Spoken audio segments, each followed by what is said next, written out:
Welcome along to QSO Live. And, of course, I'm Ted Randall, and get with me here is David. Good evening. KG4WXW. And we got a guest tonight here that's gonna probably blow your mind, okay? All right, we've got Eric Hoffer with us tonight, folks. KJ4YZI. Well, that kind of just rolls off the tongue, doesn't it? YZI? Yeah, it's really easy. KJ4YZI. Well, that's a good call sign. Okay, he is the creator and proprietor, if you want to say proprietor, but he's a creator and whatnot of HamRadioConcepts, and that's I don't know how to describe it. It's not a podcast. But it's up on YouTube. So, Eric, why don't you describe to us exactly how would you describe HamRadioConcepts? Well, hello, Ted and everybody. Well, you know, I describe it like this. You never know what you're going to see. I'm in love with this hobby, and I like what I do. I like what we do, and I want to show that. I like teaching. So anything that interests me that I think interests somebody else, I try to make a video on it. And, you know, whether it be a new product, a lot of people are interested in new antennas or different radios or techniques on using these, I show it. And lately I've been trying to show a lot more than just product reviews, but that's how it originally started, was product reviews. I would like to see, you know, when the Bowphone radios came out, everybody wanted one, so I tried to show that and some other things, but there's so much in this hobby that I'd never come to an end and show everything, because there's always something new coming out. So anything that's interesting, I try to show it. You never know what you're going to see on HamRadioConcepts. Well, how do you, I guess I want to say, how do you go about, you know, getting your material? Because you don't have guests on it. There's no guests.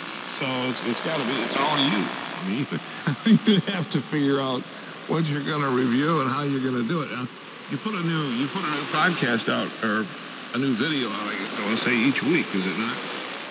Well, there's really no schedule. I mean, it's, you know, I am a full-time working person, and it's a lot. You know, a lot of people may not know what creators online and people for this kind of stuff do. It takes a lot of time to edit these things. It takes a lot of time to brainstorm. I go to sleep thinking about this. I wake up in the morning thinking about this. I work all day thinking about this. I maintain my full-time job and my family, and at the same time come up with interesting content. Everybody, you know, you probably know, everybody nowadays is going to YouTube and the internet for stuff, and that's where they find a lot of my videos.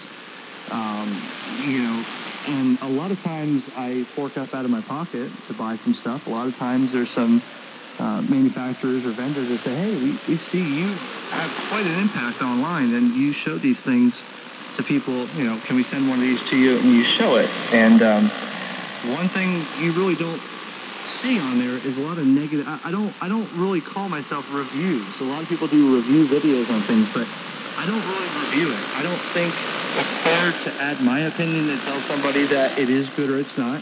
And I don't think that's fair to the manufacturer to tell everybody what I feel and if they should buy it or not. I simply show what it is. You know, this is what you can do with a radio like the 7300. This is what you can do with this. This is how you do this. This is what does not do. If it's something that's really not good or something that has had a flaw, I try to work it out with the manufacturer or the person that creates it. Or I just kind of really don't show it because... But too many things that have come up, you know, haven't come up that are bad. I mean, sometimes the Bowphone radios, you know, everybody knows about those Bowphone radios. Back in the day, I mean, they're cheap, they worked, a lot of people had them, and they were viral for a long time. And sometimes they worked, sometimes they didn't, but majority, I was just showing what it did, what it was. That's all. In my way of thinking, if I ship a radio to the United States and I don't put a pronunciation guide on the box, you can call it whatever you want. Yeah, that's pretty much. I've been corrected several times. You walk in the room and you say Bowphone. Oh no, it's Bowphone. You know, Bowphone. Okay. You know, and the guy correcting you, he doesn't know any more than you do. You know, I mean, if you were to talk to somebody with the manufacturer, I don't know who the manufacturer is of those things, but whoever it is, I'm sure they could give you, I'm looking for the correct pronunciation of it. But, well, the manufacturer did actually tell me years ago when I started this, that's how this whole channel started, was with those radios. And at the time, they came out with the Baofeng, but then they also had Pofeng, P-O-F-U-N-G. And it was a big issue with the international market and the U.S. market. So they came out with Pofeng, and they said, this is actually how you pronounce Pofeng, but we're going to make a new line called Pofeng with a P. So that's how I call it Pofeng. But everybody says, no, it's Baofeng, Bofeng, Baofeng, whatever it is, Well, I'm just talking to my son here. You have a Pofeng? I did. I do. I still do. Yeah. Does it still operates? Yeah. Works and everything? Still operates, still works. Yeah, I had another radio similar to that. That was the forerunner to that. What was those things called? You remember? Matt bought me. Go ahead. Was it before? Are you saying it was before the Bofeng? Yeah, I can't think of the name of this thing. Well, they've had some like Usha or Wuxan. Yes, with a W. Right, but that's actually pronounced Ocean, like ocean. Is how the manufacturer told me. No. Other people say, No, I'm sorry. Got a W in the front, so you have to work that W in somehow, into the name. And you need to notify the manufacturer of this too. Say, look, we pronounce it with a W. Anyhow. Yeah, I've got one of those too that still works. Yeah, mine quit, just gone. But I mean, at the price, who wants to fix it? I mean, you throw it in the trash can, go buy another one. That's. I think I lost a charger for once. I just went and bought another one. So, anyways, well, Eric, we've taken over here, and you haven't. We've cut you off, so you couldn't say anything about the. Yeah, I was calling it a Waxon. That's what I was calling it. That's what I thought I remember. But you say the correct pronunciation is what now? Well, they told me it's Ushan, like if you pronounce it O-O-S-H-E-N. That's how they said it was Ushan, but that's, that's what the manufacturer said. Ushan, like ocean with a U. That's what they told me. I was just wondering, how do you get that with a W in front? Okay. Foreign languages are different than English, and it's not the same. So I think they should do away with all the foreign languages. That would solve it, right? We're on shortwave radio, covering the world, and I'm making crazy statements like that. Anyway, well, tell me something. When you reviewed those, reviewed them, I guess you say you don't review. So, see, you've got us in a corner here. You're not a podcast. You don't review them. So, what would be the proper? It's an informational. I mean, I have in the past. I've actually run over your videos from time to time while I'm looking at stuff, and it's somewhat of a. I don't want to say, it is. It's pretty much a breath of fresh air because you're not hitting somebody who is, talking down about the product. Basically, you were just telling me exactly what it is that was going on. I mean, I can't remember which video I was watching, but it was. It's nice not to get inundated with negative reviews because I've been up doing a lot of looking at how to do some woodworking stuff, and a ton of people just want to jabber on for 20 minutes about what's wrong with the product, but not necessarily tell you how to use the product. And that's what I've been looking for, and it's very nice with what you do, and just talking about the product, not necessarily telling you everything you can't do with it. Right. Well, and so informational would be good to say that. I don't make my decision from when I look on YouTube for something. I don't make my decision off one person's. I've bought many things, whether it be car parts or whatever it is, for people, that recommend the product online. But I don't take their actual statement and say, well, no, this isn't what I want, because maybe they have a different feeling about it. That's why I say there's a lot of people on YouTube doing what I do. I'm not in competition. I hope we're all not in competition. We have our own way of doing it, and so I'm just throwing in my perspective, which seems to be quite effective, I guess, because I like to do this. So people see, wow, he's using it. This is what he's doing. This is what it looks like when he pushes buttons and touches this and operates. I mean, HF radios, I get on, make some contacts or whatever, and they get to see, wow, that could be me doing that, and that's what I envision myself doing, and they make the decision. So I'm not trying to make anybody's decision. I'm just showing them really what it is. Well, you know, you're going to be, let me just say this. There's going to be folks out there that's going to perceive you as competition. Now, when we started QSO, and I've invited anybody and everybody, if you got a podcast, you want to get on the shortwave, you know, we don't, you know, or I'll have them on as a guest, you know. I mean, I don't care. I don't see what we do in competition with anyone. And there's been a few people that I've encountered that for some reason they felt like they were running a contest of some sort. You know, so I get out of the way. You know, I just don't. I don't want to get into that. We all should be promoting the fraternity of ham radio, and that's what we're here for, and that's what we do. And I don't see you as any kind of competition. I don't perceive that at all. We don't think that way. But anyhow, let me ask you a question. Give me a rundown as to what caused you to start this, and how did you get started, and who were some of the first items that you did information on?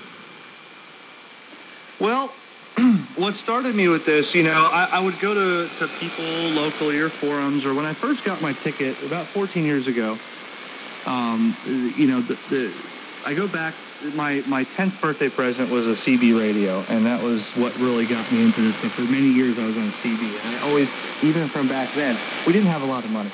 So I would ask people and my dad and stuff and say, hey, how can I make this go further? How can I modify this to work better? And my dad was the same mindset as me, but some other people locally when I first got my ticket, or people on forums, would always shoot me down. No, you're trying to do this and do that. So, you know, just go spend the money and be done with it. Go buy this, end it. Be done with it. And I didn't really like that answer because I wanted to experiment. I wanted to learn how to do stuff like that and how to, you know, I'm talking about, for instance, if I had a quarter wave antenna, I had to know how to make it a half wave because I didn't want to buy a half wave. And that's kind of the things that I would do. How do I make this radio sound like that? Well, you just go out and spend $4,000 on a big radio with an amp and a 5-element beam and be done with it. Well, I don't want to do it that way. I want to do it, you know, in a way that I can afford it and learn at the same time. Then I'll move to that part. So I guess when I started seeing some things about the radios, the Bowphones, which I originally started on, they would say, oh, no, it's junk. You don't want that. Just go out and buy a $500, you know, other brand and be done with it. But that's not what I liked. I wanted to go out and show people, okay, if you want to buy one of these, this is what you're going to get. This is what you're going to do. And then it started brainstorming. Well, how do you program that, Eric? Okay, I'll make a video on programming it. And I'd show them, this is how you program it. Then someone would ask a question that they say was silly. They would be afraid. Sorry, this is how they start it. Sorry for the stupid question. Please don't terrorize me and hate me in the response. That's how they started it. And then they'd say, how do I add to that antenna to get better range? Okay, that's a great question, a great idea, but we're not, you know, you don't want to do it this way. You don't just want to add wire to it because that'll change the SWR, and that starts a whole nother video.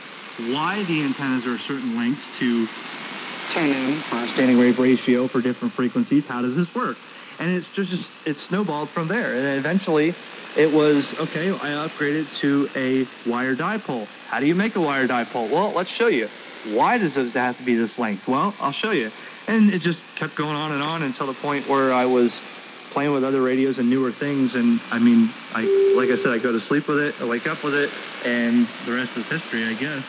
I wanted people to have something to go look at that they didn't feel ashamed or scared or, you know, like a silly question. It's not a silly question. It's how we learn. And I've learned a lot from building and homebrewing things because I didn't have money. And that's how I learned a lot, by buying yard sale and Hamfest radios that were broken or that didn't sound the best, but I learned why they didn't sound the best. And, you know, some things I shared on videos, some things I didn't. But that's how I got to where I was. I had to know why. I had to know why it was, why it did, why it didn't.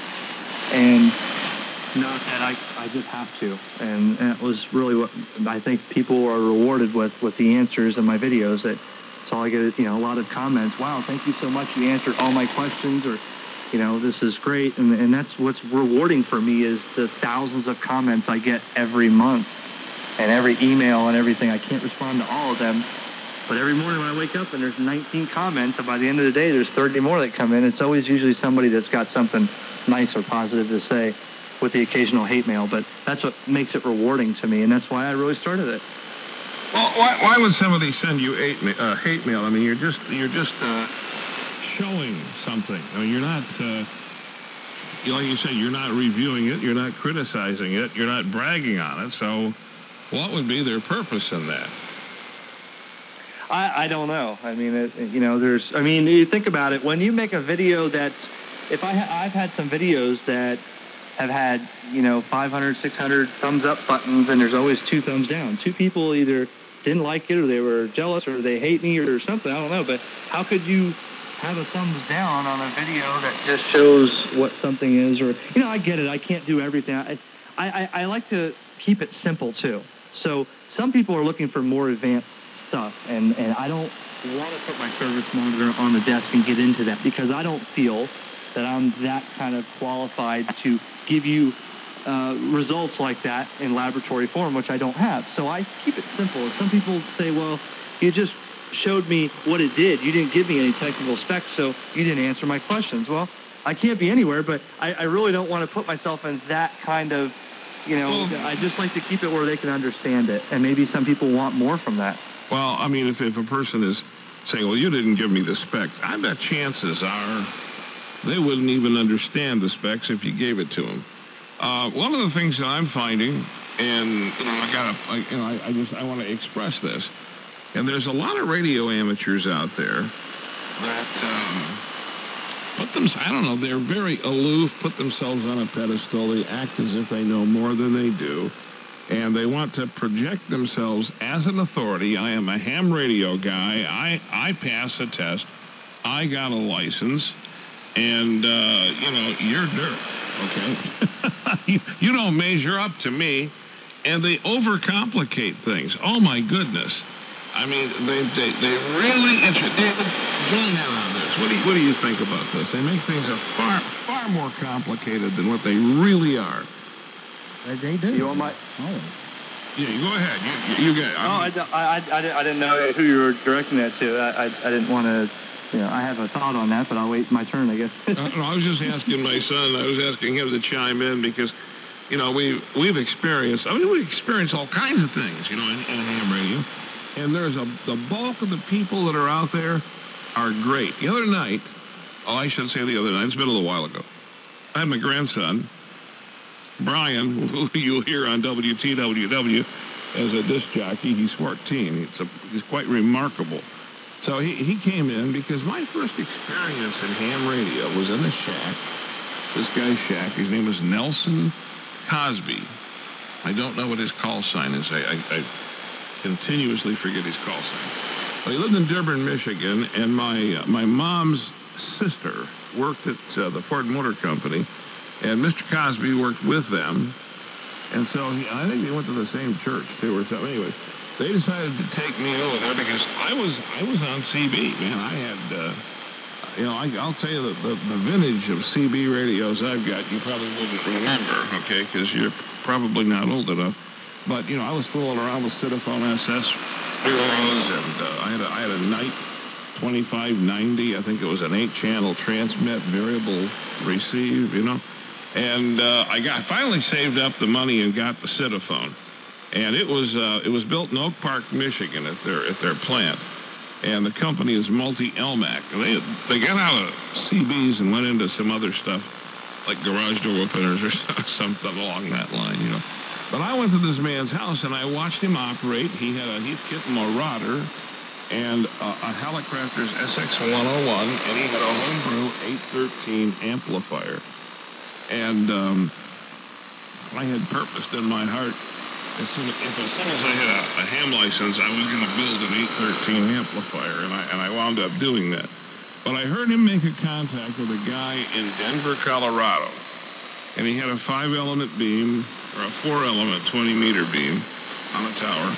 And, of course, the contact was just crystal clear. And I stood there, and I was just looking at them, and I was in awe. I was thinking, this guy can talk to Denver all the time. He doesn't have to wait for, the skip to roll in.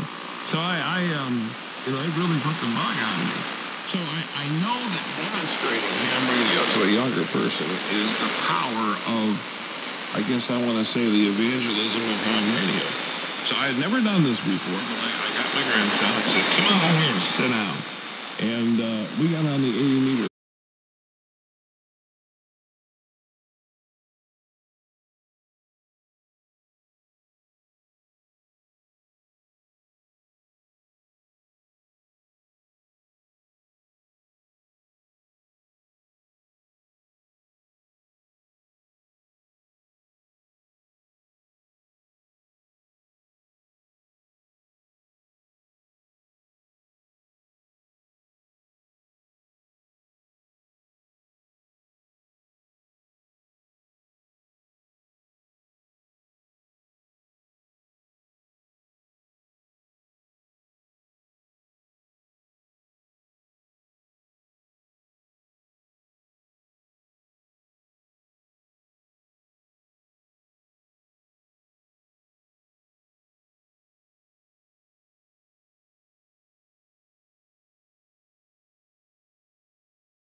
Tell your dad hi and all that kind of stuff. Your grandpa hi.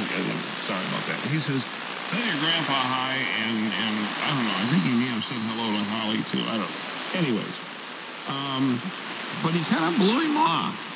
He never said, oh, hey, Brian, why don't you check into the net? We got a net coming up. No. The net was coming up. And we're not going to talk to this kid. Okay? That was the attitude.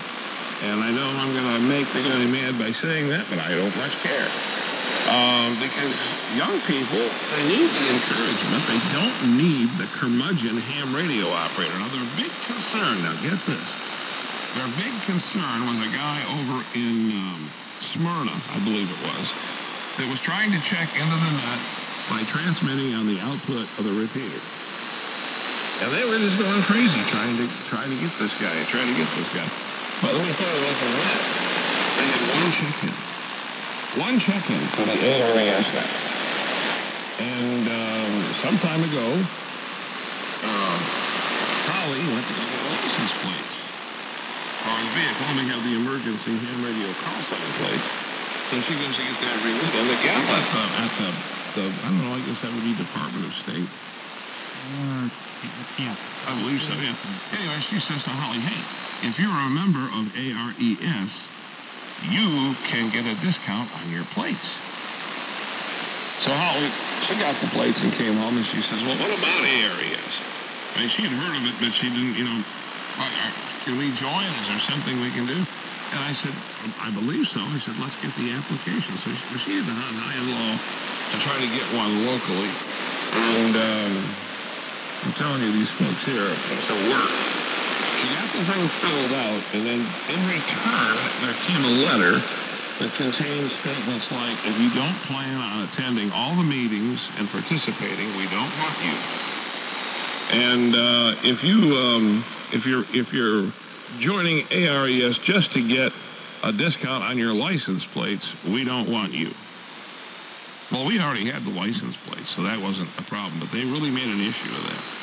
And then later on, one of the ARRL officials in this area, when I talked about it on the radio, just like I talked about it now, he said, if you say that again on the radio, I'm going to sue you. Jump me at a ham fest. And I said, well, bring it on. Bring it on. So anyways, my experience has not been real good in that department. And I think it's good what you're doing, because you're taking things that come in, like, equipment. I watched your video on the octopus antenna from MFJ, and I think you did a fantastic job of demonstrating that thing, because I was a little curious. You answered all of my questions in this video. And I talked to Richard, and I talked to Martin Jew, and I said, man, this guy really did a good job on this octopus. We're giving one away, and I was wanting to know all about it, you know. And you answer all the questions. So I think it's good when you got somebody that's concentrating on the matter at hand and making it simple and easy for everyone to understand. And that's what we try to do here. We try to do the same thing with anything we're doing. So I admire that, and I applaud you for it, because I think it's just a good thing. We don't want to make ham radio more complicated than what it is. We don't want to make it sound all you know, like, and then that's the stuff that burns me, is just, everybody's an official, you know. Okay, so anyways, you can see I have a difficult time expressing my opinion. If you just tuned in, this guy may hang up on me here. We're talking to Eric Hoffer, and he is KJ4YZI, and he is the proprietor and creator of HamRadioConcepts, which is a whole series of videos that you can find up on YouTube that, boy, all kind of subjects. Tell us a little bit about the different things that are up there. Okay, well, yeah, I have a couple things to add to what you just went through. I keep all that in my head. See, I don't script anything, so I don't ever write anything down. I do all this on top of my head. I don't script anything. So I take what I hear from you or what I'm doing on video, and I don't script anything. So it's all in my head. We can go back to that in a second, but on the videos on the channel, you know, I'll give you a couple of examples if you haven't seen them. You know, there's been videos where I show, you know, how to send email from ICOM 7100, or how to send email over APRS, how to use APRS, how to send pictures, how to work a contest on HF, what you do at Field Day, what happens at HamFest, you know, things like this, in between with the videos of product reviews, like, I keep saying reviews, but, you know, like the MFJ Octopus or the 7300 I awarded myself with after 10 years. There's really no organized stream. A lot of people like to have a stream on episode. This is episode 16, and we're talking about this. I really don't do it that way. If I come home from work one day and I was thinking about something, you know, maybe someone needs to know how to do this or how to do that. You have, I guess, a couple different ways to go in the hobby. There's a lot of people that think, and this is true, amateur radio has always pulled us out of every natural disaster. You know, when hurricanes come, amateur radio is there. Amateur radio saves lives. Amateur radio is there when everything else fails. That's a big thing of our hobby, but we're not always in a zombie apocalypse. We're not always going to have a volcano that ends the world. So it's a hobby. Let's have fun with it. Why not be able to send pictures to somebody else, or bounce a signal off the moon, or send a packet to the space station on APRS, or 2-meter packet? Internet wiped that out, but I still enjoy sending emails on 2-meter RF, VHF, 144 megahertz. I like doing that kind of stuff because it's just fun to do it, and people learn from it. But in the event of a natural disaster, yes, ham radio's there. But a lot of people treat it like, I got my go kit, and I got all this, and I'm ready for the zombies to come knocking at the door. That may never happen. But if it does, I mean, a lot of people, you know, there's preppers that watch my channel. There's, you know, doomsday preppers. There's enthusiasts. There's hams. There's mostly a lot of the hams that watch my channel are sort of new to the hobby. There are some seasoned professionals that have been doing this before I was even thought of, that are still commenting and said, Eric, look, I've been doing ham radio 55 years, and you've taught me in the last 4 videos a lot that I didn't even know, and it's rewarding and refreshing to keep this hobby active and alive. And that's rewarding to myself. But as you said before, there are some, to go back to what you talked about a little bit ago, there are some folk in ham radio that are just upset with the fact that someone like me would do it simple. An example, you know, would be, like I said, I want to make it so confusing for everybody. I was at Dayton HamFest, and I was helping a vendor out for a few days a couple of years ago. They asked me to come up there and help. I volunteered my time to be at Dayton and to help them sell some things and discuss it with the customers that were interested. And one customer came up, and he was obviously doing radio a long time. And he come up, he started talking to me, and he's, you know, asked me a couple questions, and then he said, okay, now I'm going to ask you a real question. I want you to tell me, and I can't recite this because I don't know what he was talking about, honestly. I don't know everything. And he says, you know, the third order of the 10 megahertz flip-flop, something or other, and he said, I want you to tell me what that frequency is in that device. And I said, well, sir, honestly, I can't answer that, but I could, you know, maybe find somebody that would help me out with your answer. And I said, no, I don't want you to find anybody. I want you to tell me why I should sit here and tell everybody that you're nothing more than an appliance operator. I said, okay, now wait a second. I said, the question you're asking me... Why did you dignify the guy with even answering? Well, you know, I don't really get mad, and I didn't want to come up with a defense, but I was more intrigued to find out why he thinks that I must know what that device or what that string of sentence and complicated words that I don't know as a ham. I wanted to know why he wanted to know about that. And there's other people listening, and now we have a little crowd. And he's calling me out, and he says, I want you to tell me. He says, you're nothing more than an appliance operator. You can't answer that. And I said, but all these people that are interested in this radio are fully capable of operating that radio without knowing that level of dynamic to that, which maybe only the manufacturer knows. And he says, but you're out here selling things to people, and you don't even know how it works. And at that point, I said, okay, well, you know, I can't answer the question, but... And a lot of people were siding with me. They said, Eric, you know, they never met me, but they were standing there, and they said, you know, I don't understand what he was asking either, but it sounds like he hasn't come up with the answer yet either, and that's why he's trying to find out the answer from someone else, because I'm not sure he knows what he's asking.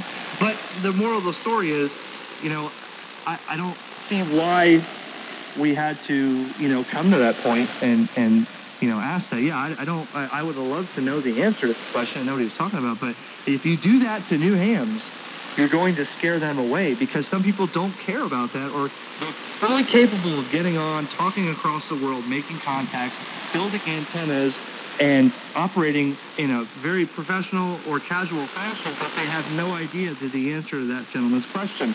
But if you do that to newcomers, and I've seen it before, or, you know, it scares them away, and you never hear them on repeaters again. They didn't even progress to a general because they got scared away from the attitude on technicians. So that's just my opinion on going back what you were talking about.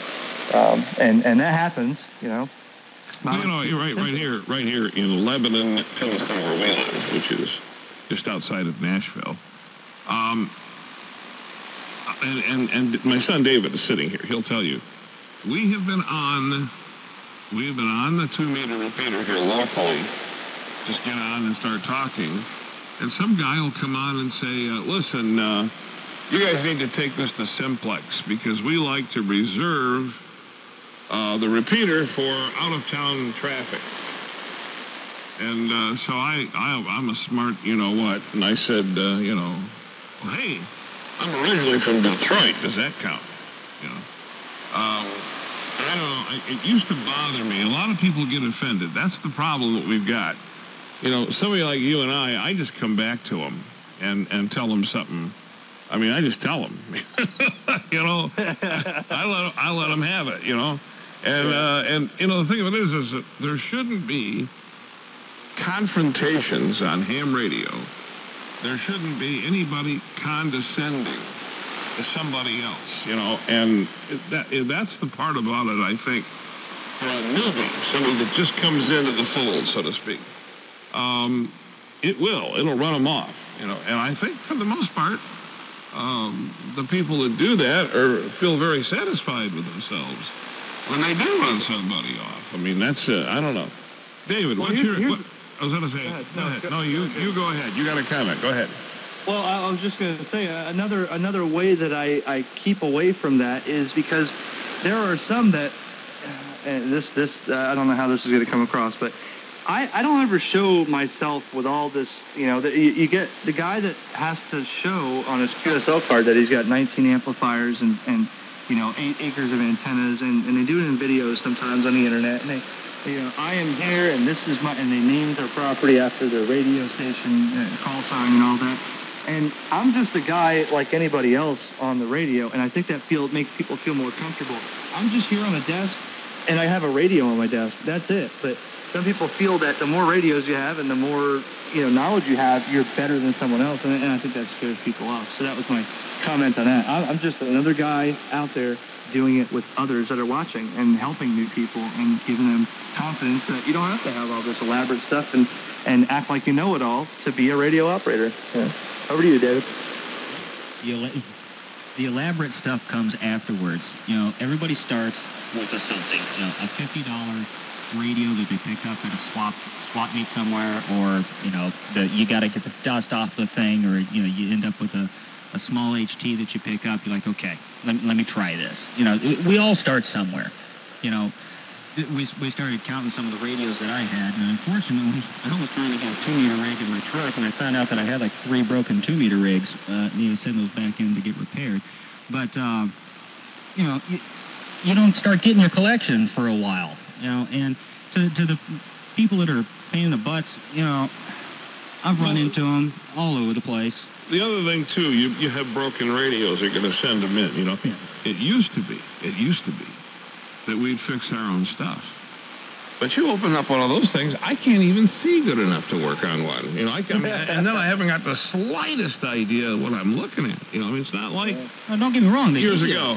But now look at nobody out there, for the most part, has that kind of ability or knowledge anymore.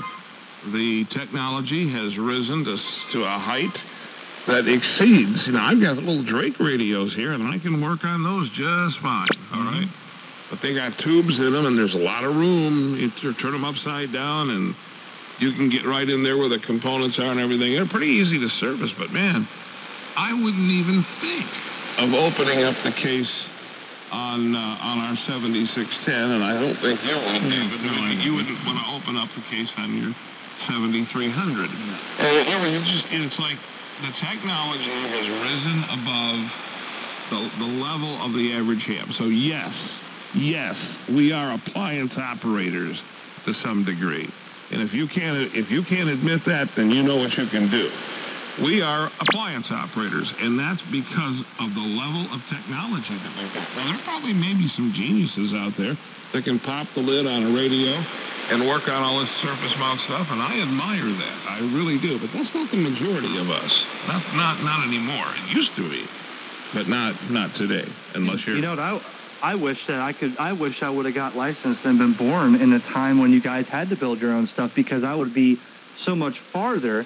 I missed the whole... I'm just now trying to get into older tube CBs and tube amplifiers and buying broken stuff just to see and figure it out. And because I wish I was back in that day, that would have been so much more fun. Now you have to buy a radio, like you said, a SDR or solid state radio or whatever, and you have to... when it's broke, you got to have the whole PA assembly installed, and they charge you X amount of dollars because you can't repair it. And I wish I was from back in that day, Well, I guess, there's pros and cons with that, If you can't work on the radio, you can focus on the antenna, or you can focus on an amplifier, or something along that line, antenna tuner. There's a whole, that's a very physical thing right there. Working on building and experimenting with antennas is a physical thing. You use your hands and, an MFJ antenna analyzer. You can do real well with it. But I'm to the point now where I believe that, let's see here. I'm to the point now where I believe that you can't do that anymore. But you can build projects. My goodness gracious. Look at Joe, the kit guy. And what's his call sign? Something NEB, K0 NEB. Yeah, I believe so. Yeah, and he's wild about kits, and he's good at it. And I think there's a lot of people that build stuff from scratch. There's a lot of guys who go through old QST magazines and they build things up. So there's plenty to do. You don't have to stick your fingers into something you don't understand.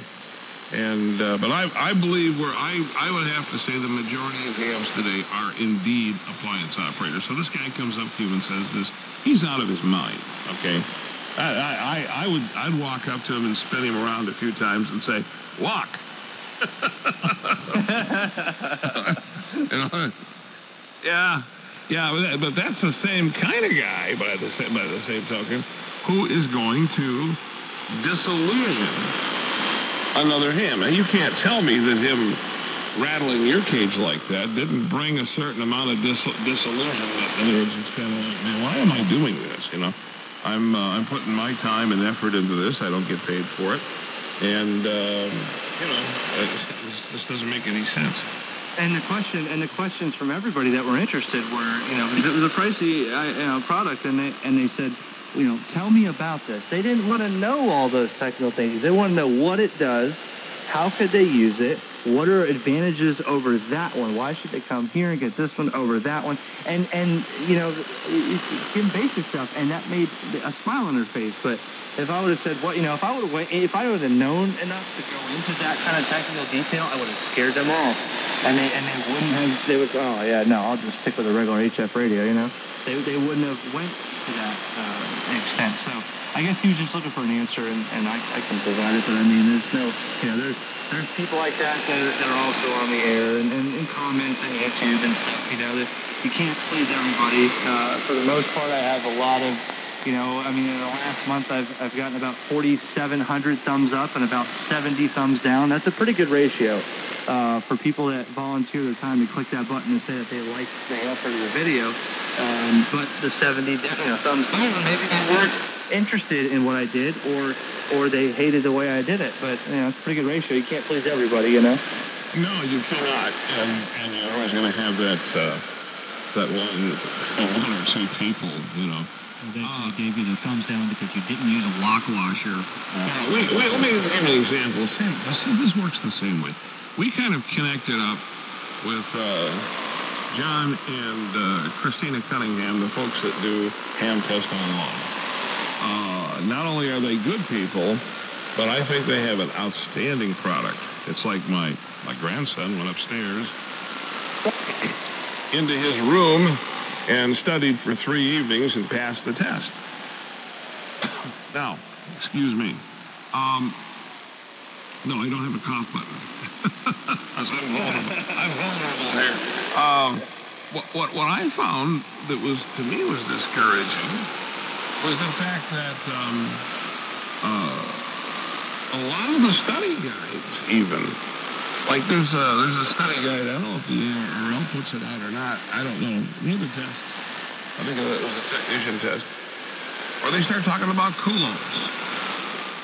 Okay, I mean, in my entire life, and I'm a radio engineer. I work at radio stations with transmitters and stuff, and then we work on the big shortwave here. I've never once even considered a coulomb for anything. I've never gone to a fast food store. I've never even heard of that. So give me a couple of coulombs with mustard. Okay. It's just not part of it. But we've got to stick it in there because we've got to make it look hard. And that's because we're real important. And somebody's got to come around here in a little bit and just, pulverize me here for being so outspoken. But I think it's important. You know, you're talking about videos that you're cutting that deal with subject material that people want to learn. Okay, so maybe what you're doing is just level 1. That's fine, because they need an introduction. They need somebody to sort it out and put it all on the table so they know what it all is and which way to go. At least that's how I feel about it now. I was just kind of curious because for the folks that are listening that have not seen your stuff up on the web, I think a lot of them would like to know, though. That's why I ask you the different subjects that you have up there, different things that you cover, products, processes, or whatever. I'd like you to talk to us a little bit about that so they know. I want them to visit your videos. Can I be specific on brands and stuff? No, sure, absolutely. Go to town. Well, okay, so going back a second and talking, I think David had mentioned, you start slow and go big. So I had, when I was in the hobby, I had an FT450 AC. That was my first HF radio that I got in a deal from my Elmer, KI4LUI Patrick. He got me, we were CB buddies back in the day, and he turned me on to a 2-meter repeater, and the rest is history. But I dealt with that radio for 10 years and then moved up into a 7300. I wanted to wear that thing out until I got absolutely bored with it. So one of the things that he taught me that was the best thing I've ever said, I preach it all the time. The Christmas presents are always better when they're wrapped under the tree. I would sit there with him with catalogs and look at all this stuff. God, I gotta have that handheld. I gotta have it. Can you imagine having this HF radio? But sometimes when I buy it, I lose interest right away. So a good story for that is one of the recent handhelds I got was the Yaesu FT2DR. So I've had that 3 times now. I got it once. I had to have it. I sold stuff, had to have it. I got it. I used it a couple times. I got bored real quick. It sat there. I sold it. 2 months later, I had to have it again. I figured, well, I'll make a video on it again. I got some ideas. I got it. I got bored. Other things came up, and I sold it. This is the 3rd time I bought it, and I have to keep it now because I've already done this 3 times. So, then I figured, well, I've already showed the video once on what kind of, it's not just a handheld. It does a lot of stuff.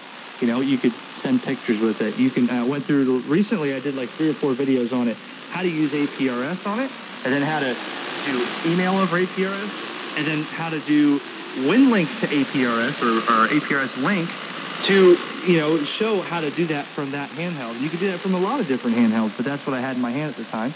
And so that was, APRS and WinLink and VHF email and sending email over radio waves. Now, that may not interest everybody. So then the next thing I'll do is I'll jump to something like my 7100.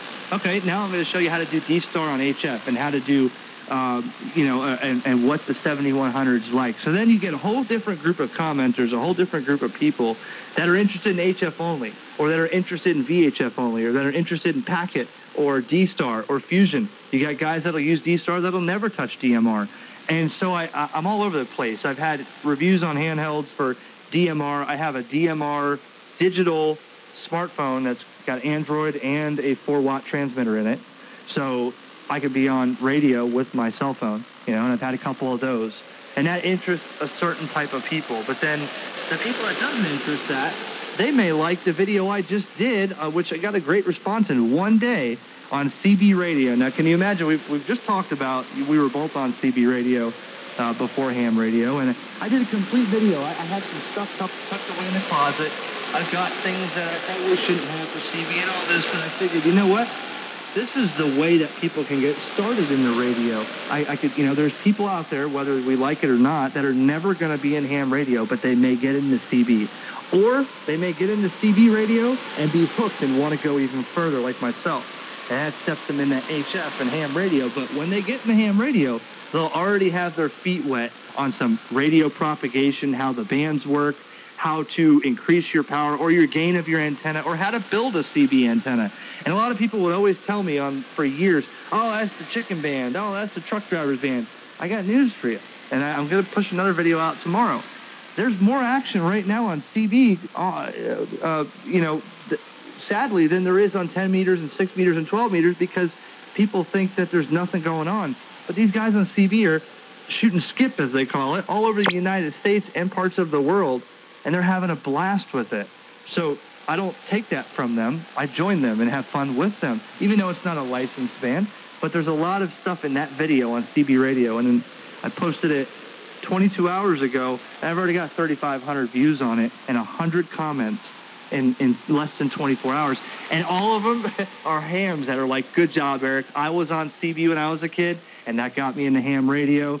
And that's the kind of stuff that I like because I didn't get torn apart in that video with the comments. Everybody agreed with it. Of course, a couple thumbs down. But, I go all over the place. A handheld radio, an HF radio. I need to do some more stuff on building HF antennas because I've built all of them until I finally afforded a good vertical. I got a high gain 9-band vertical. And but I built all my antennas because I didn't have the money to do it. And quite frankly, the wife says I don't have the money to go blowing on this hobby anyways, because it can get expensive if you want to sink money into everything. So I still like to try to build antennas or interfaces, and I'm a junkie for making my own interface cables to connect from the radio to the computer for cat control. I don't like buying $40 cables. I like to cut apart cables, solder them, and electrical tape them together. That's just the way I do it. And then one down the road when they fail and I really want one, I'll buy a pre-made cable. But, videos like that. Hey, I made this interface. Let me show you how I did it. Hey, this is my 7300 I just got, and I'm going to show you how the bands are today. And I get on there and work HF and, tell everybody, look, the bands aren't dead. You just got to get out there and call CQ. And people like that, and they get encouraged to fire the radio up and turn it on. And the older videos way back in the day may have been reviews, as you call it, or I call it, on older or, Chinese handhelds or whatever, but I've since moved on from that. I've got a lot of ICOM and Yaesu stuff here, and I have a lot of material that I can make without even having to go back to the Chinese radios. Nothing wrong with them. Everybody had one, and they're great for new techs, but I just kind of moved on because I got so many things I can make videos on. But you can see right there I've spanned from Yaesu Fusion to D-Star to HF to email over RF to CB radios. I mean, in just 5 examples out of 280 videos that I have on there. Let me ask you a question. What is it that you have that you think is inappropriate that would apply to Citizens Band? What do you mean? Well, you said something earlier that you had some, inappropriate stuff, and I was just curious what it was. Well, let me just say, when I was a young person, very young, I used to work on DNA linear amplifiers. I think they were made in maybe Scottsbluff, Nebraska. I can't remember where they were, but DNA. They had the Hornet, this little one, and then they had the Raider, which had 4 sweep tubes in it. Then they had the Maverick, which had, I think, 6 or 8 sweep tubes in it. And then they had the Phantom that had 12, I think it was 12 sweep tubes. And they would put out, key down, you'd probably get 600 watts out of that thing, So I used to repair them and work on them and had a lot of fun doing it. Learned an awful lot about, grounded grid linear amplifiers. But anyways, I was just what kind of contraband you had at your house. Well, yeah, after you make it sound like that, it's really not contraband. But I mean, as a FCC licensed operator, yes, a CB limited to 4 watts. But I was saying, is anybody regulating it? Probably not. And I don't think they're really hurting anybody. But I got a few amps, a couple 3, 4, 5, 600 watt amps in the and I haven't used them in a while. But I've had a lot. I haven't had too many tube amps. I do have one in the closet. It's good for, 150, 175 watts. But when I used that, actually, I did use that amp on 10 meter AM, and nobody really knew, and I had it low drive. But I used that because I guess back in the day, that wasn't really a CB amp. It was more of a CW amp, as you call it. I don't know. But I was working some 10 meter AM with it, and I haven't used it since. But 10 meter AM, I was working the same guys in Greenland and Scotland every day with 100-something watts. And my radio only put out 25 watts an AM. But I got a couple Texas Stars and a couple other things in there that, people are using them. It's out there. Nobody's really caring or regulating. And, I thought for sure people would yell at me and say, you're a ham. You shouldn't be exceeding the 4-watt legal limit for CB. But, I guess it is. I'm human. It is what it is. People are doing it. They're all over eBay. eBay's allowed them to be sold now. They used to pull them off in 2005 and 6. Now you can buy them on there as CB amplifiers. So I figured if eBay is going to change their policy, why not? I was just going to say, I've had an idea, and it's been running around in my head. I think, and I don't know, maybe it's already legal, but the FCC ought to authorize hams to operate on the Citizens Band. Why not? Oh. Why not? See, and the other thing, too, is if you go on and you're signing your call sign, instead of coming in with a handle, or you may want to sign your call sign, then use a handle. But either way, to me, it makes sense because if you have hams operating there in 11-meter band, talking to CBers back and forth, those CBers have then got a real good connection to the amateur radio hobby fraternity, and you know what? You're gonna entice a whole lot of them in. Because when they learn, maybe, you observe the 5 watts and 4 watts out or whatever it is to the final, that you're able to talk to, and they're able to talk to you. And I think that would be really cool. I could see somebody, going as far as, teaching a class over citizens band radio in a town, or group discussions like that. That used to be real active when I was a young person, but I've noticed here in Lebanon, boy, there's just hardly anybody on. I'd get on, you always hear somebody on Channel 19. I mean, that's just a given. I mean, I live right near I-40, so I hear those guys. And unfortunately, the range is not real good. I've noticed that something's happened because when I was a kid, heck, we talked 20, 30 miles on a citizens band radio. And it doesn't seem possible now. I mean, I hear these truckers come through here, and they're here. And I mean, when they start to get about 5 miles out, man, they just drop right out of sight. So I don't know what that's all about. But the worst case scenario is 2 meters. It's dead as a nail. Mm-hmm. I mean, you can travel, and we did. We traveled from Nashville to Detroit, not make one single contact, okay? Nobody home.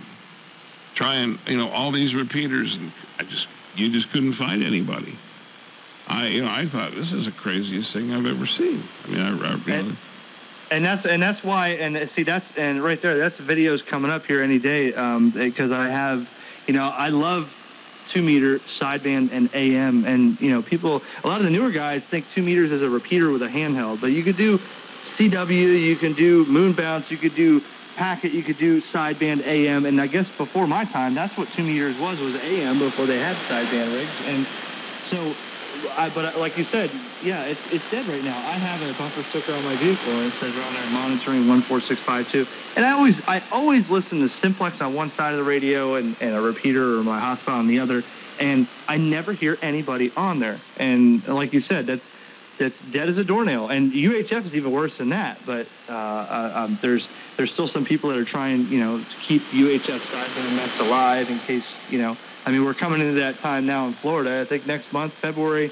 I'll start having some band openings here again. And hopefully on sideband, I could work up into, Carolinas on 2 meters like I've done before. And then when someone sees that on the video, they say, wow, I can do that on 2 meters? Sure, you have to have a beam and, a rotator, swing it around or whatever. But yeah, you can do that. It's not just FM, but I guess, like you said, if you want my honest opinion, 10 meters, 2 meters, 6 meters UHF, 11 meter CB is the most active of all those, and that's not a problem. It's just, I mean, today all day long, I was scrolling around, just playing around, and CB was just booming. It was, I counted 15, 20 states, and if you're tuned in, you can see the video coming up tomorrow. You listen to all the guys on there. It's just, I think lack of Elmering and lack of people advising what you can do and getting people out there on there, just like 2 meter analog repeaters. I'm not sure, Ted, if you're into D-Star and all that stuff, but everybody's migrated to digital, and all the 2 meter analog repeaters that we've met everybody on. This is where I got my license and met all the locals on the analog machine. They're sitting there dormant, and nobody's on there anymore. Then you get the new guy, gets his license, he tunes into the local 2 meter repeater. There's nobody there. So that's then he tells his buddy, oh, there's nobody on 2 meters, might as well not get on there, and then goes from there, and pretty soon they'll take the band from us, maybe. I don't know, because there's not a lot of action on there. Well, I guess my question is do they, the people, okay, D-Star is active, okay, from what I understand, and DMR is active, and I guess there's another system called Fusion that Yaesu has. Anyhow, how much activity is there? Somebody's a new ham, if they get a radio that's got DMR on it, or if it has a D-Star, is it nobody home there as well? No, it's inundated. I get on, D-Star and the other. I don't frequent DMR hardly at all anymore, but I get on D-Star primarily. That's the mode I think works the best. But then I've had some Fusion work and stuff, but it's inundated. I mean, if you want a conversation, it's there. You just got to call out your call sign. But the thing is, everybody's doing it on hotspots now. So, yeah, there's a local repeater when I'm in town. I got it on a local repeater. When I drive out of town for work and I'm out of the range, I switch to the hotspot. Now I'm transmitting to a little box on my seat, which is connected to the Wi-Fi on my phone, and I'm talking all over the world. But that's what everybody's done, even at home when they're in range of repeaters. They're just using their hotspot. And now the digital repeaters are empty. Nobody's there. And everybody's on these reflectors and on these talk groups and reflectors and rooms and all that. And what bothers me the most is I've heard a couple people say, hey, I just got my license. This is, a couple weeks I've been into this. Why do I even need to upgrade to general, and why do I care about building an antenna? I could work all countries and fill my logbook from my seat in the truck. And I figured, whoa, that's not the way I like that, because I'm not going to bash them, but I feel like that takes away a lot from the hobby when now they don't have to, worry about building an antenna to work HF and all that, because they said, why do that? I don't even need to worry about my property and where to put the antenna. I just put this thing on the front seat, and I work all states and work all countries, and that's what becomes a little bit of a problem. But yeah, there's a ton of activity there. Well, I guess the other thing too is if there's nobody on 2 meters, but they're on digital, so that's and that's primarily up in the 440 band, 70 centimeters, is it not? I mean, that's where the DMR stuff is. I would think. And you have to straighten me out on this, because I haven't operated DMR, or I have not operated at D-Star. Your preference is to D-Star, and why would that be? I can't, again, it's not like a review. I've gravitated to that. I've used all of them. I'll give you my thoughts on it, and then people can do what they will with the opinion. Okay, so it's like this. On D-Star is primarily ICOM with an occasional Kenwood handheld or radio that will do D-Star as well, but let's call it ICOM for example. And you have the same 5, 6, 7, 8 radios on D-Star. I got a 5100, I got a 7100, and then you got a 51A, and you got a 4100, and a couple other ones. Then you have the Yaesu System Fusion, and you have their FT2DR, FT1DR, FTM100, FTM400, the same 7 or 6.5 radios. Then you have DMR, and there's about 10,000 manufacturers, and most of them are from China, and I just feel like there's so many different types of radios on DMR and so many hotspots, and they're all coming from a different factory or same factory with different tweaks in them. And it's got a lot, not a real, what's the word I'm looking for? There's no real, I can't think of the word. It's not as streamlined as D-Star and Fusion is. So I kind of gravitate to D-Star. Whenever you work on somebody on D-Star, they sound good. The system works, the mode works, you can complete a conversation. That's just my opinion. Sometimes you get on a DMR talk group and there's so many people, I'm talking hundreds of people, that you can't get a conversation in because they're all pushing the button. And you start a conversation, by the time you say your first sentence and give your call signs, there's 2 other people talking and they're complaining to that guy because they were there first. And it's just a chaos. So I don't really care for DMR. That's just my opinion. Other people love it. But D-Star, I just like the gear. It's very easy to use. All the radios operate the same, and that's what I've gravitated towards. And it never lets me down. I'm on there every day, and some of the reflectors are quite busy. Some of them are like the 2-meter repeaters. Some of the reflectors have been there 4 or 5 years, and you haven't heard a soul on them because they're all gravitating to the most popular ones. But primarily, all the hotspots are running UHF with the exception of one. TV Mega, I think it is. But all the hotspots are usually UHF. So you're going UHF from your handheld to the hotspot. But the repeaters, it's a mixed bag. You've got some VHF and some UHF repeaters on D-Star. Some are always linked to a reflector, and they're always busy. Some, you have to go there and link it to a reflector. So if nobody does that, it sits there dead. Well, let me ask you this question, because you are the expert at simplifying things. Why don't you give the listeners, especially the ones that have never gotten into the digital stuff, give them a little explanation as to the difference between DMR and D-Star in terms of operating, I guess I want to say operating procedure, ease of operation, and what's different between the 2 modes. That's a great topic there. Well, okay, so D-Star versus DMR, I don't think there's really a comparison there. And again, you have the people that are going to disagree. You think about this. D-Star, you have a lot of different bells and whistles. I'm a bells and whistles kind of guy. Even if I don't use those options, I love to have them. So with a D-Star radio like my 5100, I can put the Bluetooth board in it. I have a touchscreen. I can link my tablet to the radio. I can send pictures over the radio while I'm talking as we're transmitting. The real-time chat. I can open up the app on the ICOM app, tap on a repeater. It goes Bluetooth and sets my radio to the correct offset and everything and frequency of that D-Star repeater based on my location on GPS. You flip it over in a generic term there on DMR, there's really none of that. You have a handheld, you could talk on it, but, you know, the technology of the digital on DMR, the TDMA, that exists to do all that, but nobody's really doing it. You're just getting in maybe your GPS position on DMR, but there's no real bells and whistles. There's no pictures, there's no apps, there's no Bluetooth, there's no, there is talk groups, there is places to gather to talk to people. It's digital. It's still the same 6.25 kilohertz bandwidth, but you don't have all that crazy stuff, all the extra stuff that you can do with it. And Fusion's the same way with D-Star. You can do picture messages, you can connect to repeaters and log into somebody's repeater and send your picture into there. Hey, it's me waving, and someone else can log into the repeater a month from now, and it's like a server. There's all kinds of voice memos and pictures, and you can link to this repeater and that repeater and do all that. Send pictures right from the microphone on your radio. But so D-Star, I think, is really the most established. It was designed by the Japanese Amateur Radio League for amateur radio, but Fusion and DMR were adopted from commercial platforms back in the day. So DMR was commercialized, and they figured out how to run it in the ham, and Yaesu took the C4FM platform and decided to mix it in with ham and do it that way. So I think that's really why I think D-Star reigns over all that, because of the way it was developed by them and what they're doing with it. And they're always coming out with new features and stuff. And to touch on that further, when you talk about DMR versus D-Star, like you asked, D-Star, you could have 5 or 6 of those radios unnamed, and all of them are the same kind of menu structure.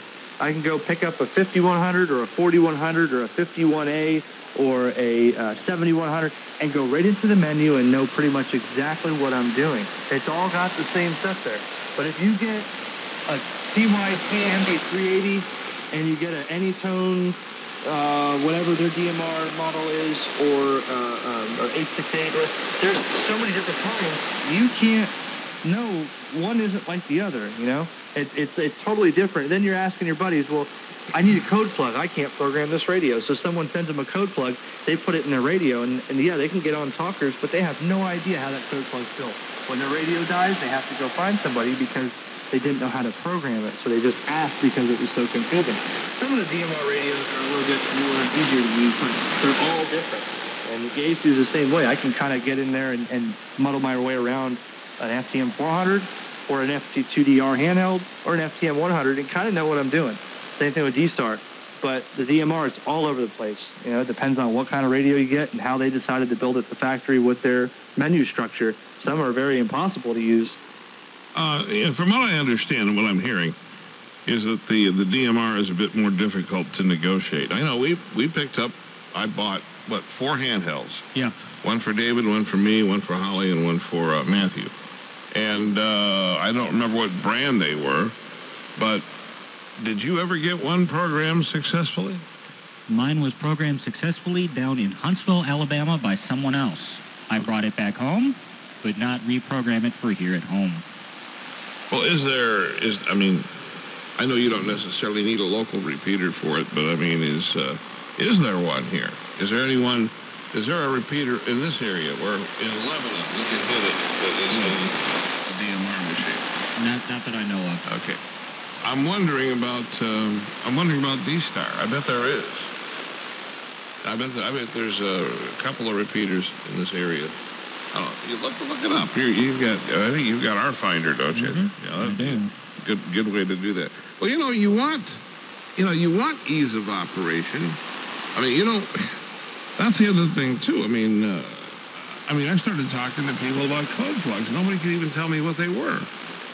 They're operating DMR and they cannot tell me what a code plug is. I said, well, isn't it just the code that you write to put into the radio to make it do its thing? In other words, is that not what it is? You can't study and learn how to do this?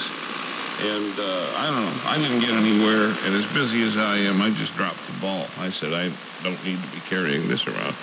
There's somebody in a chat of mine right now that says, as they're listening, they say, I have an HD1, which is another manufacturer of a DMR handheld, and he says, I've yet to find anyone with a code plug in this area. So he may be having trouble, or maybe just doesn't know the repeaters in the area. But, you know, a lot of people, like you said, they don't, not this guy, but a lot of people may not even know what a code plug is. They just know that in order to operate the radio, you got to put one in. And you can get the program and software and cable from the manufacturer most of the time and learn to do it yourself. But again, all of them are structured different. And, you know, some of them, they have meanings from these Chinese radios that we don't even use in ham radio, but DMR was adopted from a commercial market. So you can do 2-tone and 5-tone and all this kind of stuff and encoding and you know, privatizing and all that, which we don't use. But that, you know, confuses them. And then they look for somebody else to find a code plug, and they just ignore the fact. And I'm not against that. If they want to get on the radio bad enough, fine, let them get on the radio. But maybe get on the radio and then go back and learn while you got time how to build the code plug, instead of frustrating yourself where you don't even want to get on the radio anymore, you know? Now, are we talking about 2 or 3-prong code plugs? 3-prong. Yeah. I mean, that's the level that I'm at. You know, I mean, a code plug. Well, that's something you plug in. So how many prongs is it? Is it like an octal thing or? Yeah. Which port do I plug the code plug in? The left side or the right side? Yeah, I don't know. See, that gets a little bit. I mean, I don't know. I mean, that gets a little bit for somebody that's really techie and can maybe even write computer code. That makes a lot of sense. I mean, a code plug is something you can create. And but the thing of it is, if you move around into a different city, then you've lost it again. You got to have another code plug. And that was the big thing. So on my channel, a couple of my videos, I had the RFinder DMR smartphones, and they had the app the RFinder puts in the phone. So where as you migrate around or location or change or drive, it pulls a GPS and it shows you what repeaters are in your area, and you just click on it, and it sets that code plug, per se, into the radio. You just push the button on the side. Now, a little bit pricey, some of them are $700+, but it's a great idea. And so then I did hear from another manufacturer that China was trying to do the same thing, and they haven't succeeded yet, but I don't know, maybe they can't get access to a repeater database or whatever, but they were working on it. They called it cloud-based programming, where you can just keep uploading it to the cloud, and then you always have it with the LTE on your phone, because your phone is a radio also. So it would download the code plug from the cloud, whether you change radios or whether you wanted to move around, but they never did that. But that would have been a great thing. It's just not in everybody's price point when you can find an MD3 390 at $70, $80, and program yourself and have someone program it. Someone like me doesn't travel out of the state, so I could fill the memories up and still have plenty left over if I ever went to Tennessee, which I don't plan on going to, but, that's a good facility to travel with. Yeah. So that option is out there for those who, want something like that. Well, I just commissioned David to get up on YouTube and find your videos, because I keep asking, tell me some of the subjects of the things you've covered, but now you give it your own better twist. Oh, I'm sorry. I might have got on a little, I like talking, but I might have missed the question a couple times. Well, no, and I think a lot of what we're talking about is really relevant, and I think there's a lot of people out there that feel, the same way that we do about a number of different subjects, and, the no activity on 2 meters. I mean, that's one subject.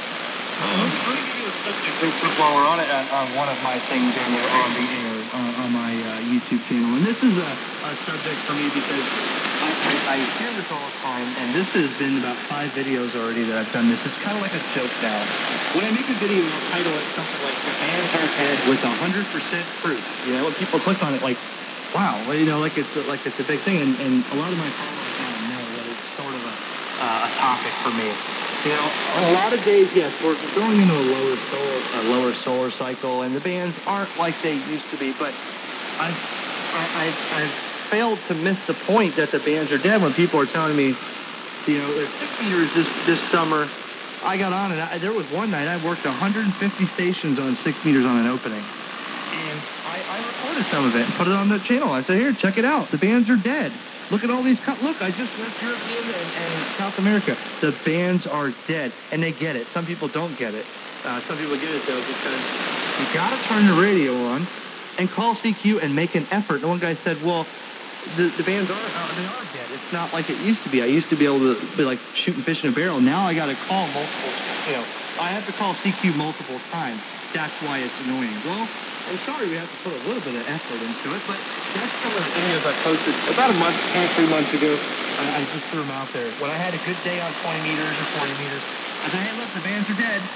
Here they are, they're dead. And I'd go through the waterfall and show all the signals and pull a few of them out, make some contact.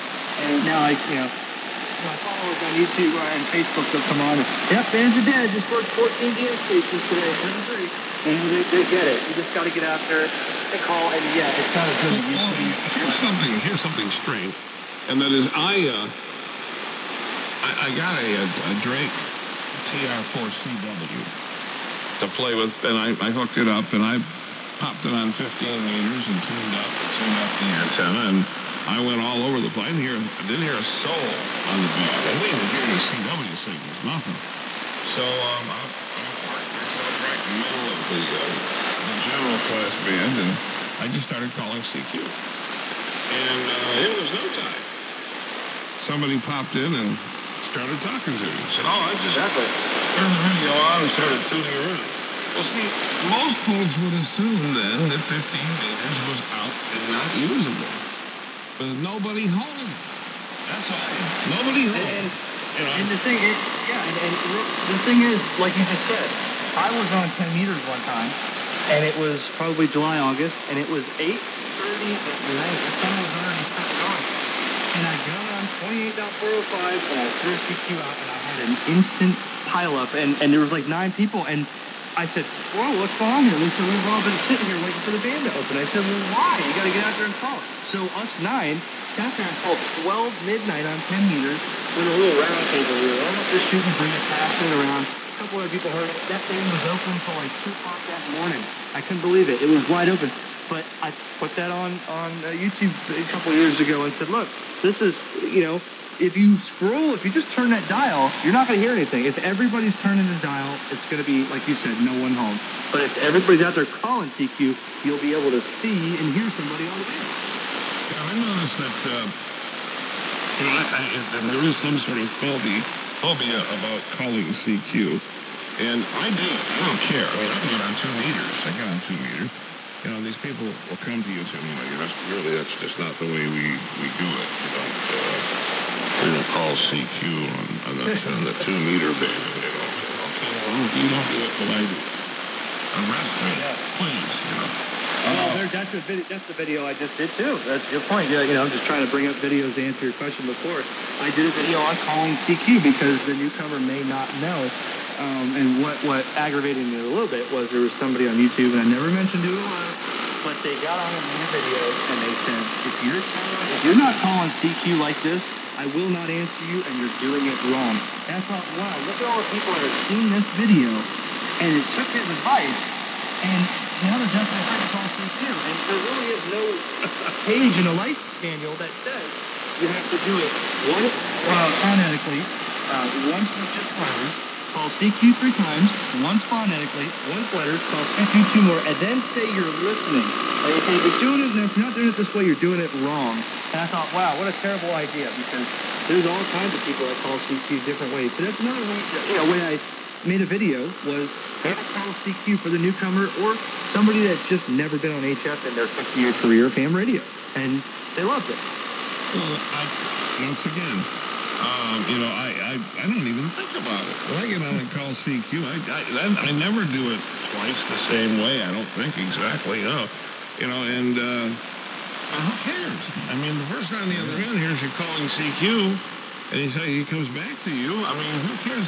See, this is what I mean. I mean, what do I have to have? A 3x5 card that I hold up that says, okay, you do this, okay? I hold that 3x5 card up there by God, I'm going to follow this format. Don't forget your stopwatch, you know, when you need the call sign. You know, I mean, I don't know. Can we find these people and stuff socks in their mouth? I mean, I think we ought to create the sock award, all right? And somebody wins the sock award. And the sock is intended to stuff right in their mouth and then put like a head strap around them so they can't open their mouth and they can't utter a word. You know, I think that's it. What do you know what I like doing? I like picking out the person that sounds like they're reading CQ off a card because I know they're a new person, and I will dig through a pileup to get that person to just talk. And I'll stop the contest. I'll stop if I'm contesting. I will stop trying to take content, and I will talk and make him feel comfortable. Oh, sounded good. Tell me what kind of radio you're on. And you can feel them warm up right away. But I've heard other people, and they're either nervous about calling CQ, or maybe they haven't, you know, just given some pointers, not really teaching them, giving them some pointers. And I look for those people when I'm hearing, and I try to get them. And that's more rewarding for me than it is with the big gun contest that's, you know, leaving out half of the message just because he wants to get in there. You know, that's just me. Well, yeah, I think that the more complicated, once again, getting back to this thing, the more complicated somebody tries to make the fraternity or hobby of ham radio, the more, I guess I want to say, the more complex they try to make it, then I think we're messed up. We're definitely messed up at that point. And,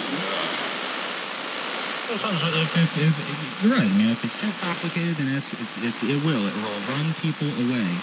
But right back to the, you know, again, with CQ, I was explaining it to my son. He was like, well, how do you call CQ? And I was like, listen, here's what you do.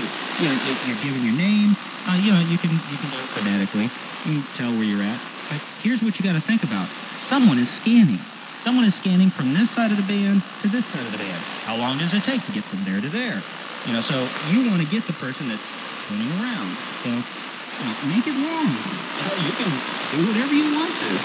But, you know, once I explained it to him that way, he was like, oh, okay, well, that makes sense. You know, if there's somebody if they're just, you know, going by and you give a quick call, they're not going to see you. You know. Right, and I didn't, in my video, I wasn't saying that people, I didn't draw it out and tell them in order. I just mentioned those kind of things. You know, you got to remember someone's tuning around.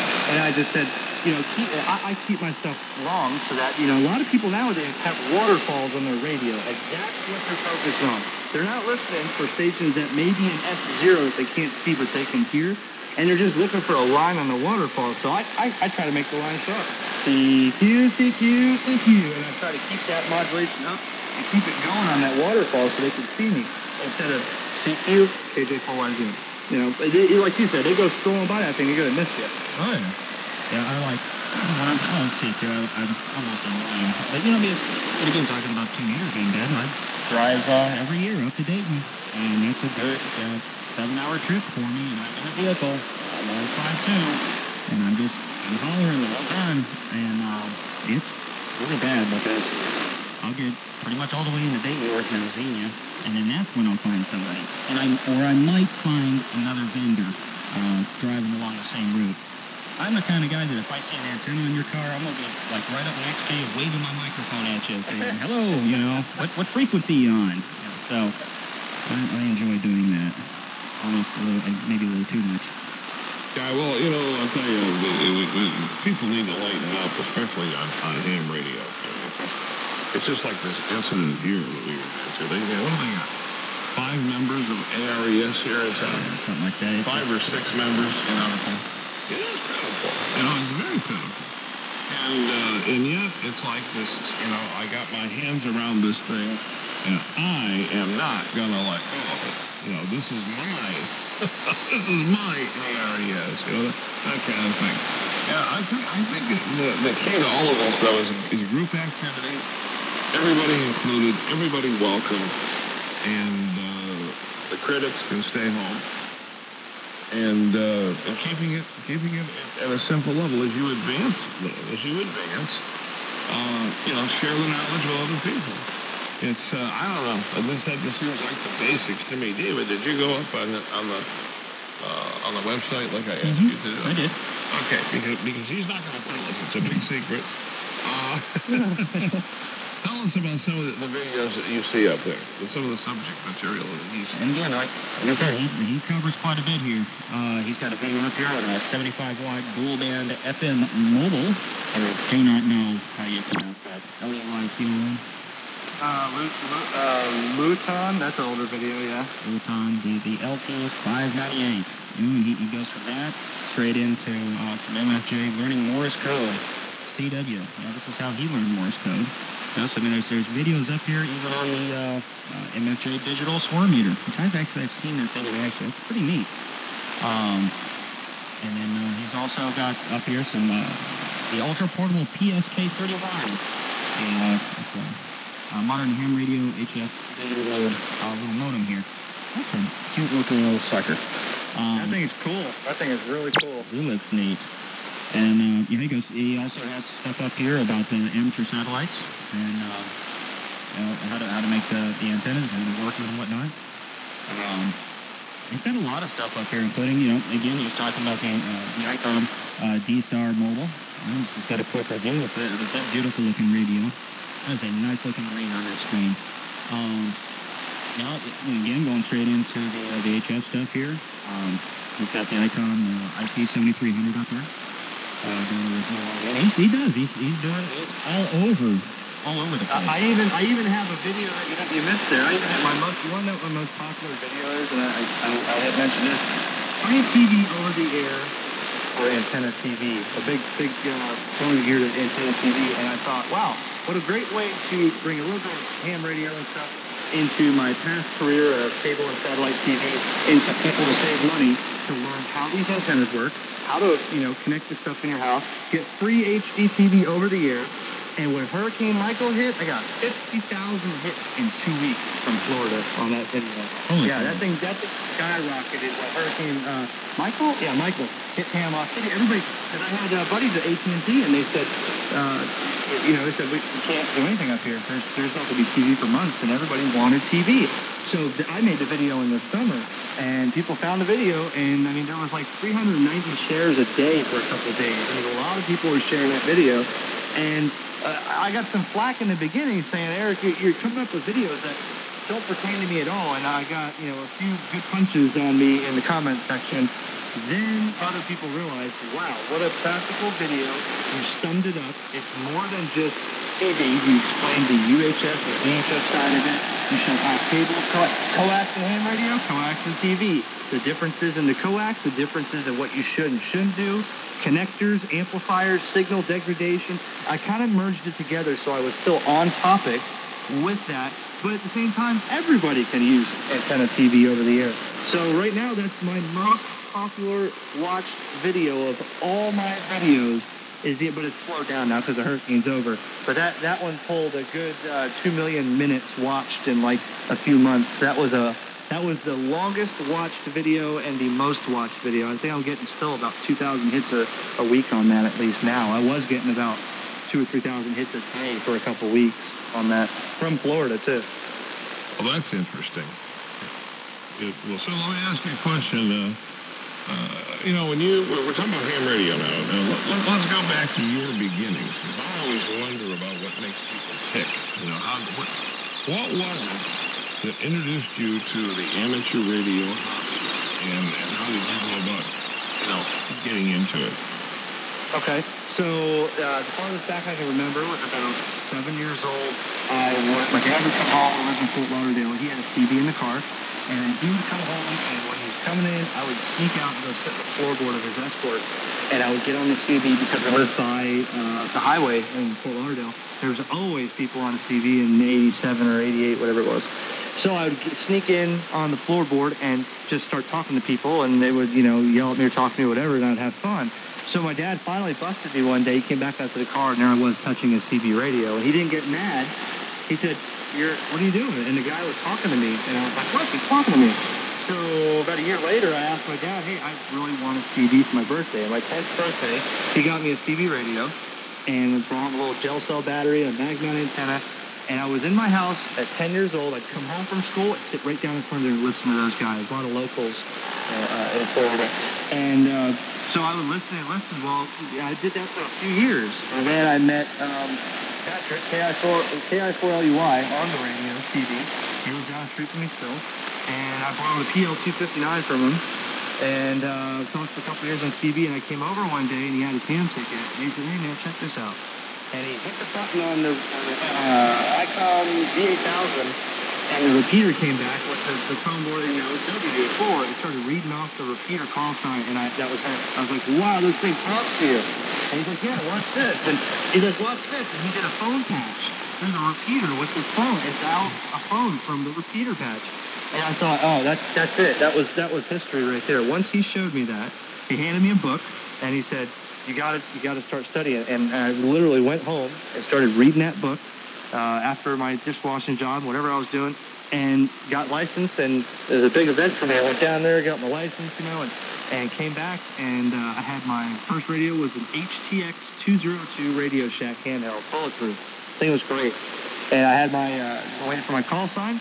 Got the call sign, was on the repeaters, and the rest is history. I wanted more. I had to have more. It was addictive to be able to talk to people and to, know how this stuff worked.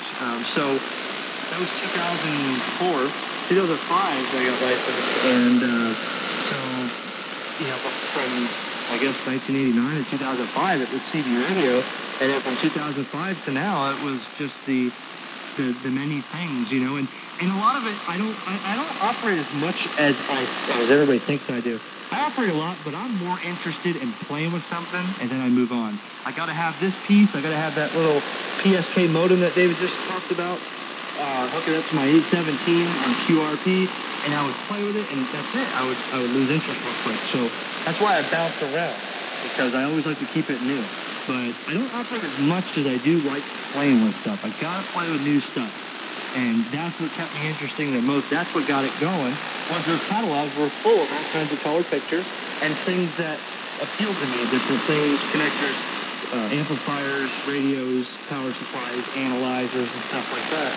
That's what really got me into radio, was playing with all the different things and keeping me interested. Well, I know your entrance was through Citizens Band.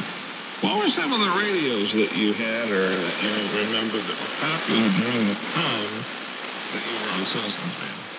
Oh, good question. So my first radio, well, the one my dad had was a Cobra. I don't remember that one when I was 7, but my first radio was an AudioVox, little 23-channel radio from wherever. And then the one after that really got me going was the Cobra 29 LTD Classic, which I have one right here on my desk. I did do some modifications to it years ago. It is not stock. I learned how to do that myself through the early days of internet and stuff. What kind of modifications? I replaced the driver and final section, variable power, swing kit, the little annoying 5-pound Roger beat board, turbo echo. I don't have a turbo echo on this one. And then, just things like that. The receive, receive diodes, modification on it, so the thing was very big ear and heard everything, including all the noise. So I think it puts, bird watts, I don't know, 15, 20 watts maybe. But, it's definitely a loud radio. And so... I want to know about this, because this is something I do not know about. What in the world is this business? I never ran into it in ham radio when I was in Citizens Band when I was younger. Never ran into any of this. What in the world is this business of swing? Well, they say it swings to whatever. What in the world is that? I don't know where that really came from. To be honest with you, I'd rather have a solid, solid signal on that meter. But they gotta have that swing, dead key, half a watt, swing to 500. And then you see that thing swinging up and down. And if you weren't swinging, you were a loser. You didn't have a good radio, because you were stuck at S7 on that meter, or 7 pounds as they used to call it. And that was, where you were at. Oh, he's not swinging. You got backward swing. You didn't have enough power driving the radio, or you had it turned down wrong or something. But, it's all really, in this radio, it's really a capacitor and resistor over in the driver section, and you turn the RF or the variable power down. Anything will dead key a half a watt. or wherever you want it to. And then it'll swing up to 10, 15 watts, but you put that into a little, Texas Star, that's a 15-watt drive, and so you're dead keen half a watt, swinging in 300, 400, 500 watts, and I guess it's I don't know, maybe it's like a sideband wannabe on AM, I don't know, but... I wondered, because I remember when I was much younger, these guys would tune their amplifiers up and whatnot, and they'd come over and say, well, this thing's got backward modulation. And so there's no such thing. You're tuned to the point where you're exceeding the ability of the power supply. So the minute you talk, the power's going to drop. I don't know. I had a rough time trying to explain stuff like that to people. But they get all concerned. It was later, though. Early on, no one even thought about it.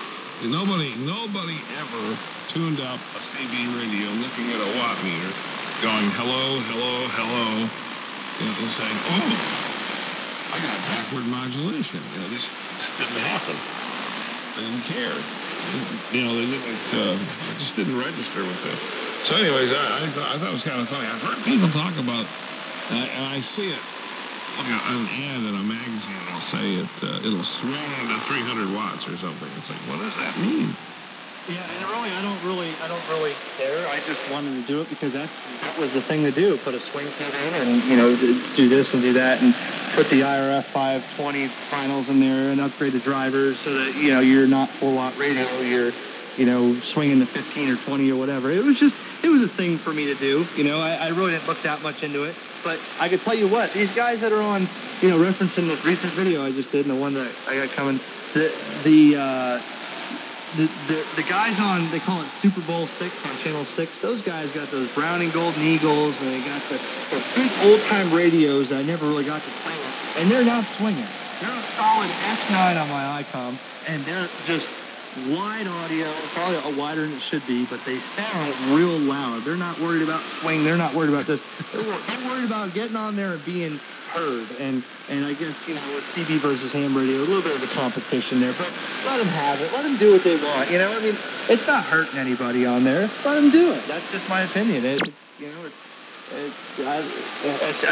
weird me saying that. I'm a licensed ham, but I'm telling you to go out and pass the 4 watts, but whatever, it's going to happen. Let them do it, Well, I'm with you. I don't think it's not hurting anyone, okay? And really and truly, it's kind of strange because, you say the bands are busy. I think they're busy if you're trying to get the milk out of the cow and you're trying really hard, you're going to get a QSO. And many, many, many times the bands are open, they're wide open, but there's nobody there, I guess I want to say I don't think they're hurting anyone, and I think that we need to learn to as amateur radio operators as well as the ARRL, they need to learn how to channel the citizens band operator into ham radio.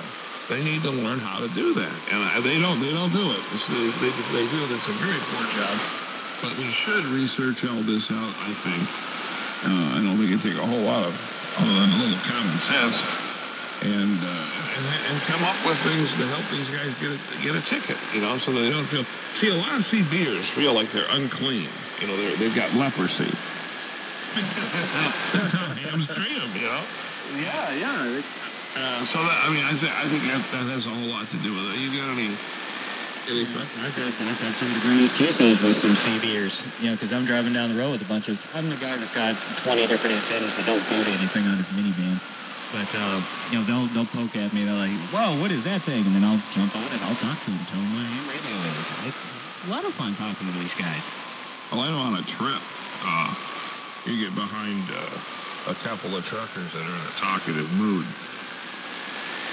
And you've got something to occupy your time that certainly makes more sense than trying to find somebody in no man's land 2 meters.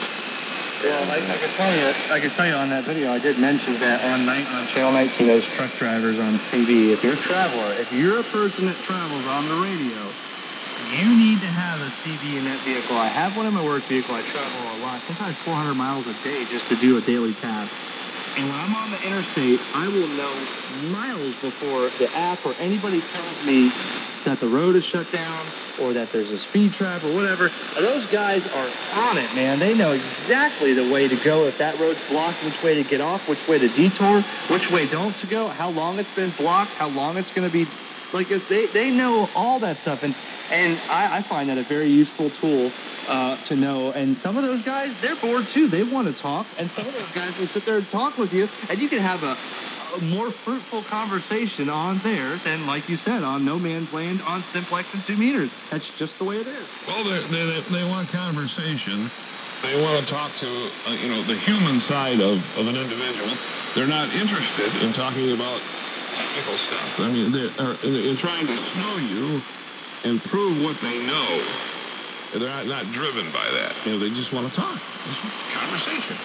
And I'm not going to say that's missing on ham radio because I hear it on the FM. But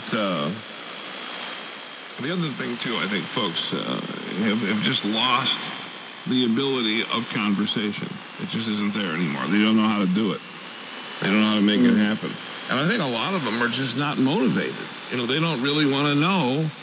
Like, for example, when I get on, I start asking all kind of questions. What do you do for a living? And, and all that kind of stuff. And tell me about your family and all that. I mean, that's me. But there's a lot of folks that get on ham radio that they don't care. I don't care about your family. I don't want to hear about it. I want to talk about a grounded grid 3CX 1000 A7. I want to talk about that grounded grid circuit in this amplifier here. I don't want to talk about your family or hear anything about your job. I've noticed there's an awful lot of that. Or they want to talk about the local club and the emergency activities and the emergency net, and everything is an emergency, Well, I think that I understand what you're saying completely, and I think that that's what adds a little bit of value to all the bands we have, because you could be all over the place. You could talk to the guy that wants to rag. I mean, I've heard a lot of technical conversations down in 80 meters and 40 meters that when I tune on and they're talking about grounded grid and all that, and I can't fit in, I just throw on, because that I may not know what they're talking about. But there are some really guys like myself that did a lot of that stuff back in the day that would fit in and have a whole rag teaching. I guess to me that adds value, that there's whatever you want on radio. If you want to talk about the weather, if you want to talk about the, politics, if you want to talk about radio, if you want to talk about, with this or that, I mean, there's always something on radio, and I think that's what adds value to it, that you can talk about whatever you want, and there, there may be, a person on a certain, I mean, I like to think that 75 to 80 meters gravitates towards a lot of those guys, but that may be stereotypical. I just think that down there's a lot of people that talk about that kind of stuff, or older radio tube stuff that I can't fit into. Some guys don't want to talk about that. Some guys will sit there till 3 in the morning and talk about it. Some guys want to just hit and run. Some guys want to make contact. Some guys want to sit and meet new people, to know where they're going on vacation, to know somebody in Texas when they get there. I just like that value of ham radio, that you can find anything that you want to talk about. That's my opinion. Well, I'll tell you what, we're about out of time.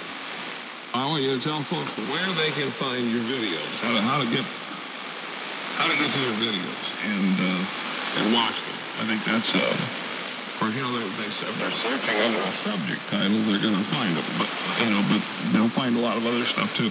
But how do we find your videos? How do we go up there and watch these things? Well, most notably on YouTube.com, if you just type in HamRadioConcepts, well, all one word, you'll find my channel. It's usually got the orange logo with the HRC in the middle. I'm also on Facebook. If you just type in HamRadioConcepts on Facebook. My website is under construction. I finally got someone to help me with that, so that should be live. I hope to have a lot of stuff on the website that I can reference to blogs or technical articles, so I don't have to leave people in the dust and say, hey, go to the website and you can find more detailed information. But really, Google or YouTube, you just type in Ham Radio Concepts. All one word, you're going to find it on YouTube. Ham Radio Concepts, just type that in, and all of his videos are going to come up. and you may want to go on a binge, you know. You know, people get the television sets and some series like Law and Order or something, it's all up there. They go binge watching, you know. So you may want to binge watch on these and learn all about all these different subjects. We've been talking to Eric Hoffer, and his call sign is KJ4YZI. And what he does is HamRadioConcepts. HamRadioConcepts. So we're going to have him back at some point in time here, hopefully very soon, and have some fun talking about things, you know, certain things. We won't be on the curmudgeon warpath. We'll be talking about something. Is there?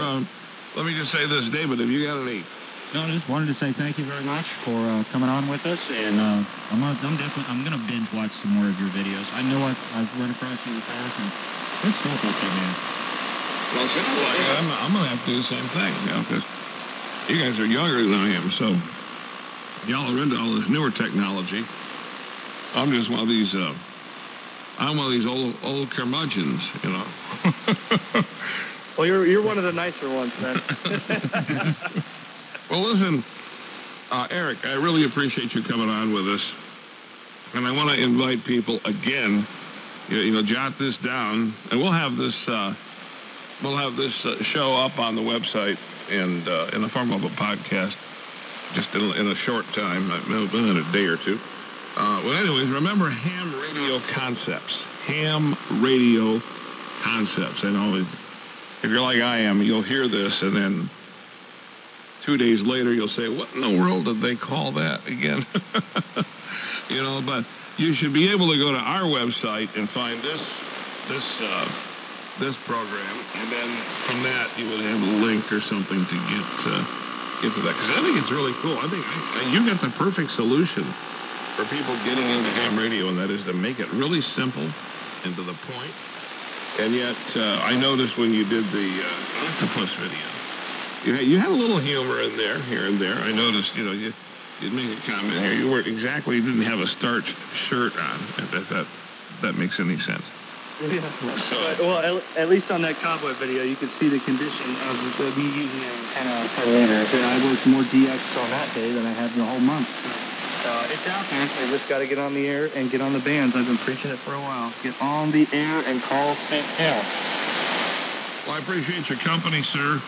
And like I said, we're going to have you back again, like real soon. So you have a good rest of the day. And hopefully we'll meet up again here within a little while.